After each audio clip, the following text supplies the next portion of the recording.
Ayun nga po, na maglalaro tayo ng hard time trading ngayon. So, hard time 3. Let's go on, mga katama. So, ipi-play natin, continue. So, nandito tayo ngayon sa hall. At ngayon ay nakakulong tayo ngayon. At kailangan natin mabuha para pag dumating na yung suspension natin, makakalaya na tayo. At magiging free na tayo. Dito tayo ngayon sa toilet. Yan. At balak natin maligo. Yan, maligo tayo ngayon. So, day 2 na nga pala tayo dito. Ang suspension natin ngayon dito ay 25 days. So, parang lumalabas ay 30 days. Ay, 26 days pala yung suspension natin. Lumalabas parang halos isang buwan tayo dito sa kulungan na to. Yan na yung maago pa ng puwan natin. Pero syempre hindi tayo magpapago kasi tayo yung nauna, di ba?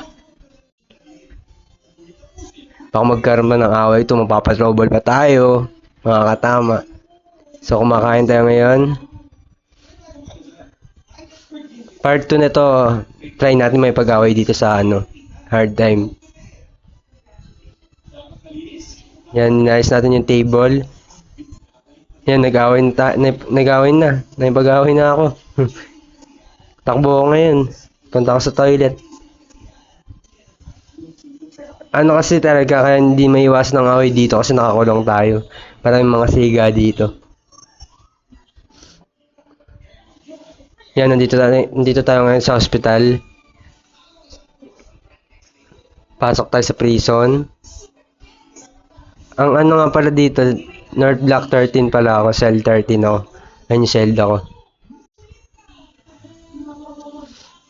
Tingnan mo yung mga police ngayon, no? May mga iba din nakakulong. Pupunta tayo North Block ngayon. Sa taas pa yung ko eh. Zelda ko eh. Ang dami ding CCTV oh. Sa katunayan nga mga katama, after workout ko nito, tapos after kong kumain ng pre-workout meal ko, tsaka ako voice over ng pagbablog ko eh. Tsaka ako nag-edit ng vlog ko ngayon. Ayan na, kakagising na natin. Mawasakin natin yung Zelda natin. Nawasak yung bakal.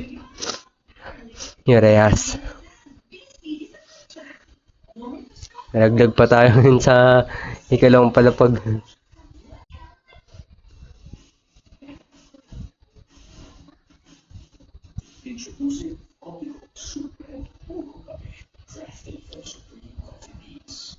At hanggang dun lang mga katama. Bye!